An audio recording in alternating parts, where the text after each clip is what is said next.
Tere. I'm Milani Perera, one of the programmers from the Italian Black Night Film Festival. You're with PÖFF TV.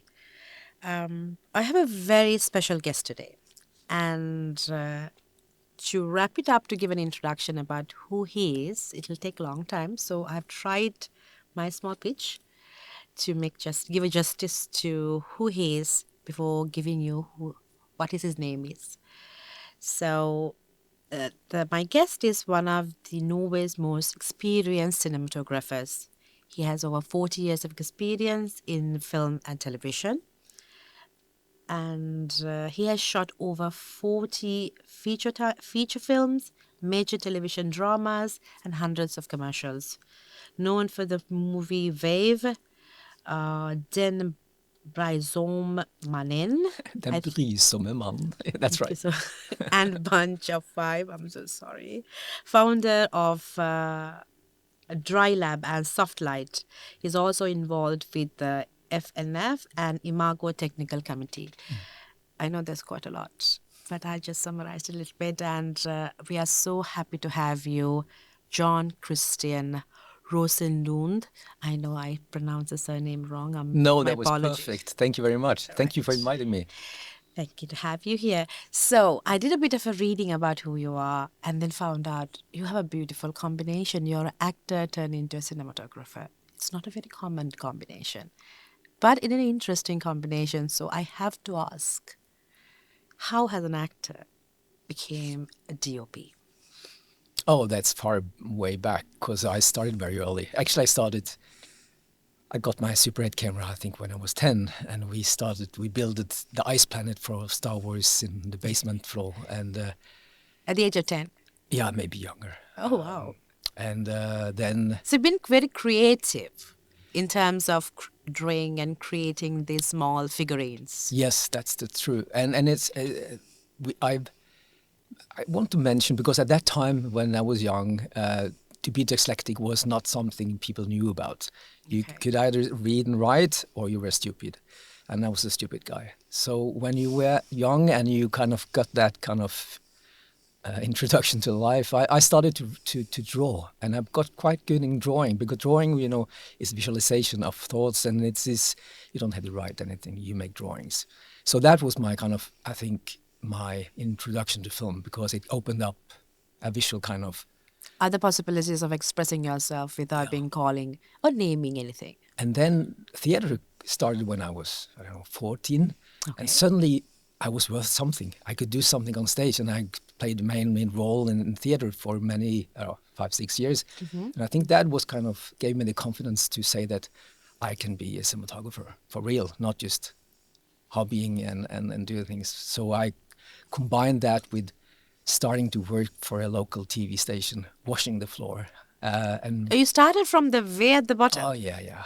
Okay. And that's also, I think, super important, because it gives me a respect for the people. And that also comes back to me, the first question, being an actor. I think to be on the other side of the camera, you get this respect of what it is to be undressed physically and mentally, because camera sees so much, and you are, as an actor, you are the person that is going to give this story life, and I'm the guy that is going to hopefully create an environment so that happen the best possible way. And to understand that communication, and that I think I've learned a lot of being that actor for a while, even though it's a long time ago. Oh, it's quite interesting. There are a couple of interesting things you have said, lad. You started from the way at the bottom, became an actor, and then you started at the way at the bottom, then you started working your way up. And did you knew from the smallest days when you were having your first camera, when you're shooting your first figurine and having your movie, you knew it, this is what I'm going to do when I grow up, or like it came along the way? No, it's strange. It was. It was love at first sight? Yeah, and I think I was introduced to American Cinematographer Society's magazine. And I think I have all their every kind of, since I was 15, I think I have all of them. All the issues you had it with you. Yeah, and I think they've given me a lot of, they told me a lot about it's possible, and share information to other people and learning from other people. And that's also something I've been taking with me. You mentioned FNF. I was one of the people that started it. Also, we were a small group of Norway. Wow. We had a 30 years anniversary 1 week ago. Congratulations. But for the whole idea with that FNF is very much based on this ASC idea of sharing information. Okay. Because for me, when I got into this, it was kind of closed. You didn't know anybody. I didn't know anybody. You were it was hard to get into the industry. It was a niche group of people Very minding much. their own business. Yeah. Like newbies are not welcome kind of a thing? Yes, it was. And for Okay. me, that was kind of why. Because I get better when I learn other people my craft. Collaboration. Because you only grow. You don't get... It only goes one way. So when you share something, you get something back and you lift yourself. So for me, that's important. Wow, thank you so much. It's to have that kind of a feeling, you doing so well alone by yourself, but still it's a matter of collaboration that you have grown. Thank you for sharing that. I am gonna ask another question attached to being an actor. We have evolved the conversation in a different line, but I would like to ask this question in sense. Now you're a cinematographer, you're behind the screen, you are capturing what is need to be captured. How important is it for you to feel the actor's perspective in shooting a movie or whatever you do? Because most of the time I've done film studies and haven't done filmmaking, but I've talked to cinematographers who've been academically trained, and they are saying not much has been spoken about it. Cinematographer thinking of actor's perspective in creating the visuals, but you having a beautiful combo. How do you feel about it? I think it's very important. Also, when I go to cinema, I go to see a good story, and a good story is normally a story performed with great actors. And if I see the cinematography, something is normally wrong, because then I get bored of the story, and there is something wrong with the story or with the actors. So I think my job is to hopefully to help creating that environment so that the actors can do their job as good as possible, so that the story becomes best possible. And that's my job. The beauty of the shots comes as a second thing, because of course there are scenes in the story that have to be beautiful, and some scenes that have to be taken down, and that variation is kind of follow the story and the actors. Okay. And I've done films where you are like Dogma, running around and you don't do any lighting, because it's very kind of everything is based on almost instinct. And then I do very polished films that is very kind of beautiful in a way, but they both it all kind of starts with a story that needs something, and then you find out with different ways of how to achieve that. It can be controlled, but it can also be uncontrolled, and just go for the gut feeling. Okay, so cinematographer for a DOP or a cinematographer, understanding the character's let's say performance within the narrative is very important to capture it. Okay, thank you so much. Although I did not plan to ask this question, from what you just stated, I have to ask the next one. That there's this bit of an idea nowadays, especially nowadays, it's there in the festivals as well, and especially with the audience. Oh, it has beautiful cinematography. My gosh, it's so lovely, and people get swayed by it. What is your take on that? There's a bit of a conversation going on among the fans or the cinephiles, and I go to cinema because it's worth seeing the film in the cinema. If you can watch it on a phone, then it's not cinematic in a way, or it can be, but it's yes. So I don't know if I'm answering your question, but yes, you need both. You need, for me, the film had to have a reason to be made for the big screen. So you need the wow, the cinema feeling, the cinematic feeling. So the cinematography should be beautiful. But the issue is if it overpowers the narrative. Exactly. So beautiful is a very double-edged sword in a way. It shouldn't take over. but it should lift the story. Yeah. And if you can make that, and of course that's difficult because you want to, I want to show that I'm the best cinematographer. I want to make everything beautiful, but that doesn't work very often. But it does happen sometimes where the cinematographers try to say, okay, my shots have to be beautiful. Like, oh yeah, and I've done it myself. After you always make do mistakes, and I look back and I see films that fuck that, shouldn't have done that, or too much. It's like you say to actors, it's too much acting. You see the acting, and you can say the same with the camera. It's too much of cinematography. Yeah, please cut it short. Yeah, it's too much show off. Okay, so how's the conversation with the directors in situations like that? That's very much what I think most directors, of course, they are, at least the one I work with, they are into the acting. They would like the performance to be maximum. And then, so this is then, they always love when we try to create that environment. But at the same time, you also have directors that, this have to be beautiful. Okay. And then, or it have to tell something special that we have to create. And it takes time to create something that is not just going in and capture. So that's where the planning comes in. And that you say that those shots will take time. We need to control it. And then everybody knows and everybody's happy with that. Even the actors know that, okay, today I have to be on the mark.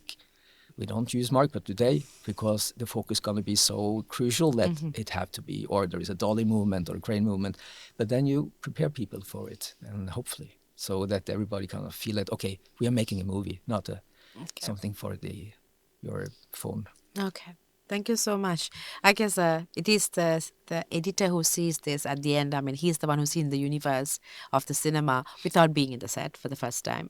Looking at the reels, then he says, okay, wow, cinema, but cinematography, but too much. But then again, that is, I like what you said, like if it overpowers the narrative and it does more damage than good. But it's an interesting way, a conversation that is going on among the fans who come to cinema. Beautiful cinematography. And you ask about the narrative, like, okay. But thank you so much. And my next question is, I have to ask this. This year, PÖFF is focusing more on AI-related issues and not issues, the facts and myths and how the cinema landscape is changing with it. Yeah. I mean, you are the perfect person to ask this question. 40 years have seen so much of changes in terms of technology. And now AI is coming in and you have done features, you have done drama, especially so many commercials. What do you think, what is your take on the presence of AI or the growing conversation about it? Do you think it's here to stay or it's just a passing cloud? Oh no, it's powerful. It's going to stay. But it's going to stay, I think, like when we got computerized music, like synthesizers. Everybody wanted to use them because you didn't have to have an orchestra or guitars or anything anymore. Everything was on the computer or sampled. Now we're going back to the analog instruments again because they are tuned. I mean, you can't tune a piano correctly. They will always be untuned in a way. And that is the organic part of a piano. That is something that connects with a human being because we are not perfect. And I think like bad VFX, if you see VFX that looks VFX or they are too plastic, it feels like, oh, this is not real. And I think I will do the same. So if you can feel that it doesn't communicate with you because it's too perfect, of course commercials will, also car commercials, like everything like that, they will take over immediately, or they have already done, because you dream of the most perfect car, and you can do that with AI. And it's a fantasy and a dream. It has to be perfect. Yes, but in the real world, you want errors, you want mistakes, you want. It's like when I go into a studio and I put lights in the studio, you can actually light from everywhere, but on location you're limited. So I'm always thinking in the studio, what would I've done on location to make that fit, so you don't feel the difference of the location shoot and the studio shoot. You had to add errors, you had to add mistakes or something, that limitations. And the same with AI. If they're always going for the perfect, they will look too perfect and they will not communicate with the what do you call it, texture, the human texture. everything that that is alive have a texture, something that is alive that you communicate, that gives you a sense of Realness? realness. Yes. Okay, thank you. Like, that's very interesting take on it. It's a mass. It's going to stay. It will develop. It will not take it over. At the same time, the artist in each filmmaker, the what you call aesthetics, it is diverse. It's unique, and each aesthetics has its own flair. And as you said, a flow. Flow is the one that makes it beautiful, which cannot be overtaken. And every person. Also, I think.